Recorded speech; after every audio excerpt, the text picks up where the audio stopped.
Hello everyone, आज है 23 दिसंबर और आज इस वीडियो में हम बात करने जा रहे हैं 10 रुपए के कैसे छोटे से शेयर के बारे में जिसने आज बम्पर कमाई करवाई है। ये वो शेयर है जो डेफिनेटली काफी डेड हो रहा था, लेकिन धीरे धीरे ऐसी जान लौटी है इसमें कि अब लोगों को लग रहा है कि शायद ये एक अच्छी तेजी की तरफ ये शेयर जा सकता है। काफी लोगों का ये मानना भी है। तो इस वीडियो में हम बात करेंगे उसी 10 रुपए के छोटे से शेयर के बारे में जो डेफिनेटली है तो लार्ज कैप और पिछले काफी वक्त से प्रेशर की झेल रहा है। तो वो शेयर कौन सा है उसके बारे में हम बात करें उससे पहले अगर आपने अभी तक चैनल को सब्सक्राइब नहीं किया है तो प्लीज अभी इसे सब्सक्राइब कर लीजिए, क्योंकि आगे भी बहुत सारे वीडियोस हैं जो आपको काफी ज्यादा हेल्प करेंगे। उसके साथ साथ अगर आपने अभी तक मेरी टेलीग्राम चैनल को सब्सक्राइब नहीं किया है तो उसको भी सब्सक्राइब करना मत भूलिएगा। लिंक आपको डिस्क्रिप्शन में मिल जाएगा। तो बात करते हैं उस 10 रुपए के छोटे से शेयर के बारे में जो प्राइस में छोटा है लेकिन मार्केट कैप में बड़ा है। लार्ज कैप शेयर है ये, और वो कोई और नहीं बल्कि वोडाफोन है। 10.5 रुपए का ये शेयर है। आज 11% का ग्रोथ आया है, 11% का। और अगर आप मेरे चैनल को रेगुलर फॉलो कर रहे हो तो अभी 3-4 दिन पहले ही मैंने इसके ऊपर वीडियो बनाया था। तब शेयर 10 रुपए से भी कम प्राइस पे था। मैंने कहा था कि गिरावट है, लेकिन मुझे लगता है कि शॉर्ट टर्म में एक ऐसी रिकवरी आपको यहाँ पर जरूर देखने को मिलेगी जो इस शेयर को 11 रुपए तक लेके जाएगी। और डेफिनेटली आप देख सकते हैं कि ऑलमोस्ट उसी के कगार पर है। तो ये भी हम बात करेंगे कि क्या अब यहाँ से एक बड़ा मूव मिल सकता है कि नहीं। आप देखिए पिछले एक महीने में इसने 1.5% का ही ग्रोथ दिया है। गिरावट जरूर आई है, कोई शक नहीं है। 9 रुपए 22 पैसे तक टूटा है, लेकिन पिछले 2 दिन में अगर हम देखें तो बड़ा मूव भी इसने जरूर दिया है। पिछले एक साल की बात करें तो पिछले एक साल में 65% का ग्रोथ है। आप देखिए कोविड के वक्त में 3 रुपए का ये शेयर था। बाद में बढ़िया रैली आई, वो भी ऐसे वक्त में जब ऑलरेडी हम लोग लॉकडाउन में थे। क्योंकि अगर हम देखने जाए तो कोरोना काल में जहां बाकी सारी कंपनियां बंद पड़ी थी, वहां पर जो टेलीकॉम सेक्टर है वो चहक रहा था, उसमें तेजी देखने को मिल रही थी, क्योंकि वो एक ऐसा सेक्टर है जिसका जो धंधा था वो बंद नहीं था। तो तेजी डेफिनेटली आपको देखने को मिली। 12 रुपए तक शेयर पहुंचे, लेकिन बाद में अगेन प्रॉफिट बुकिंग शुरू हुआ। और जिस तरीके से अगर हम सब जानते हैं कि ये वो वक्त था जब इनके ऊपर सुप्रीम कोर्ट में मामला भी चल रहा था, जो इनको ट्राई को पैसा चुकाना है टेलीकॉम डिपार्टमेंट को तकरीबन 50,000 करोड़। तो उसको लेकर मामला भी चल रहा था। बाद में सुप्रीम कोर्ट ने खुद कहा कि ठीक है भैया, आपको 10 साल का वक्त दिया जाता है, हर साल 5-5 हजार करोड़ रुपए आप चुकाते रहिएगा।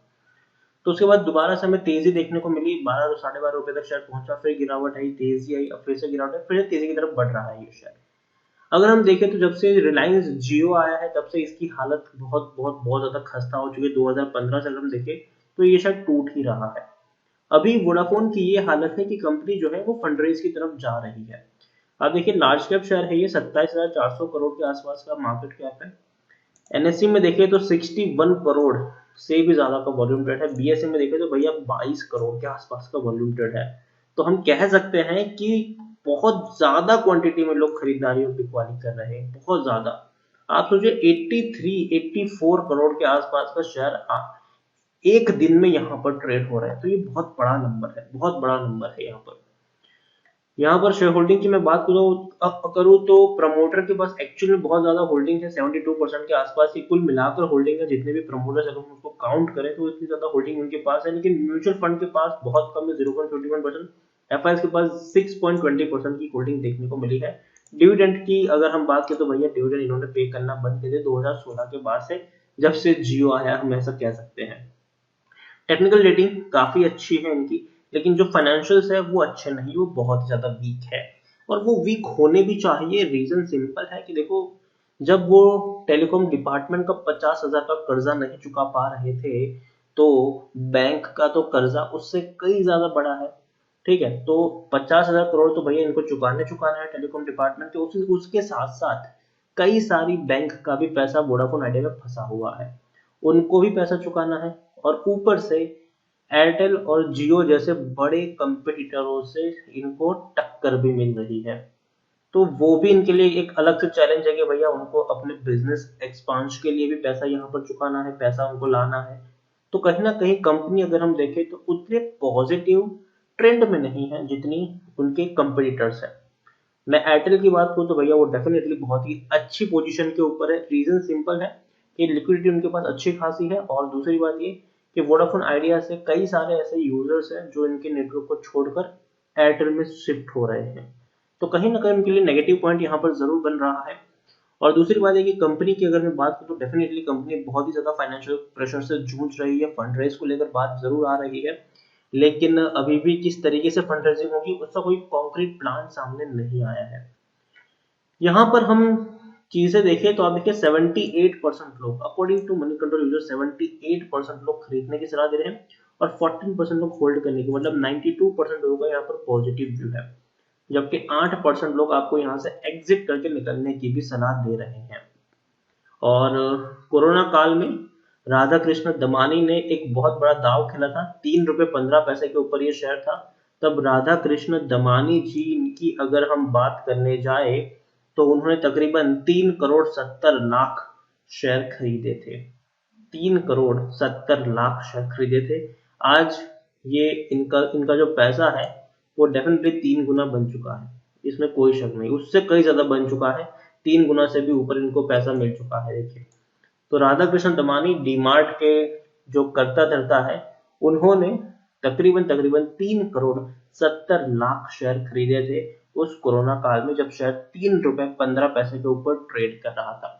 अभी भी उनके पास ये शेयर डेफिनेटली होंगे, क्योंकि अगर नहीं होते तो यहाँ पर अपडेट में आ जाता, लेकिन उनके पास अभी भी वो शेयर है। एक और चीज मैं आपको दिखाऊं तो कंपनी पिछले काफी वक्त से बड़े नुकसान में है। कंपनी का जो रेवेन्यू है वो स्टिक हो चुका है पिछले काफी वक्त से, 10,000 से 11,000 करोड़ के आसपास का देखने को मिल रहा है पिछले 5 क्वार्टर में। लेकिन जो प्रॉफिट हो रहा है वो इनको नहीं हो रहा है। आप देखिए, हर क्वार्टर में इनको सिर्फ और सिर्फ नुकसान ही है। सितंबर 2020 में 51,000 करोड़ का लॉस था, दिसंबर 2019 में ये 6,540 करोड़, मार्च 2020 में 11,711 करोड़, उसके बाद अगर हम देखें तो 25,500 करोड़, अब 7,300 करोड़ का लॉस सितंबर 2020 में भी देखने को मिल रहा है। तो नुकसान बहुत बड़े हैं इनके लिए, और दूसरी तरफ कंपनी पैसा नहीं कमा पा रही है। प्रमोटर के पास सबसे ज्यादा होल्डिंग है, 72.05% की होल्डिंग यहाँ पर प्रमोटर के पास देखने को हमें मिल रही है। लेकिन यहाँ पर अगर एक और चीज हम देखेंगे तो भैया पब्लिक के पास, एफआईएस म्यूचुअल फंड के पास भी काफी ज्यादा होल्डिंग नहीं है।